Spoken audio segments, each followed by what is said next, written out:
রাতের শহরটা নিঃশব্দ। রাহাত ছাদের কিনারায় দাঁড়িয়ে আকাশের দিকে তাকিয়ে আছে। বয়স ২৫, কিন্তু মনে হয় যেন অনেকটা পথ হারিয়ে ফেলেছে। না আছে চাকরি, না আছে কোনো স্পষ্ট স্বপ্ন। প্রতিদিন নতুন কিছু শুরু করার কথা ভাবে, কিন্তু ভয় আর হতাশা তাকে থামিয়ে দেয়।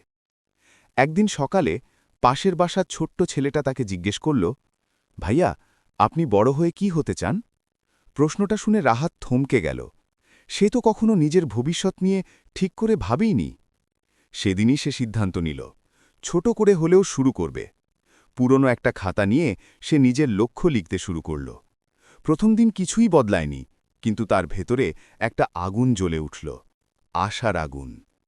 মাসখানেক পর ছোট একটা কাজ পেল, খুব বড় কিছু না, কিন্তু নিজের চেষ্টায় পাওয়া। রাহাত বুঝল, স্বপ্ন না থাকলেও শুরু করলে স্বপ্ন নিজেই পথ খুঁজে নেয়। কারণ সংগ্রামের মাঝেই লুকিয়ে থাকে সবচেয়ে বড় আশা।